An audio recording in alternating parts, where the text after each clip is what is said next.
Correction de l'exercice 5 du chapitre 10. On nous dit le thé contient de la caféine, plus la concentration en caféine est grande, plus le rythme cardiaque du consommateur est élevé. On nous donne pour information la solubilité de la caféine dans différents solvants. On nous dit que le dichlorométhane n'est pas miscible avec l'eau et on nous donne sa densité. Alors, première question, on nous dit pourquoi prépare-t-on le thé avec de l'eau chaude. L'objectif c'est d'extraire justement les espèces chimiques dans les feuilles de thé, et notamment la caféine, et on voit que la caféine ici est beaucoup plus soluble dans l'eau chaude que dans l'eau froide. Donc là, la justification c'est du fait de la solubilité plus grande de la caféine dans l'eau chaude que dans l'eau froide.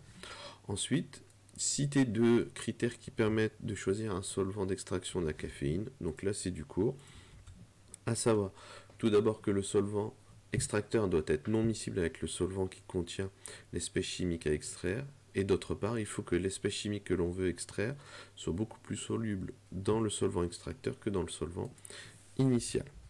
Alors, on nous dit ici justement, ça va être une application, on désire extraire la caféine d'une tasse de thé froid, quel solvant convient, faut-il opérer à froid ou à chaud?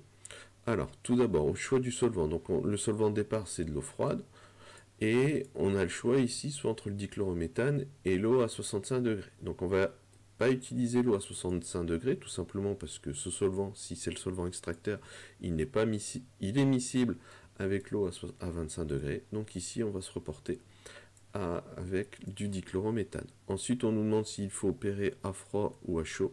Le dichlorométhane étant une espèce chimique, est un solvant organique, on va plutôt travailler à froid ici avec le dichlorométhane pour que cela soit moins dangereux. Et ça clôture la correction de cet exercice.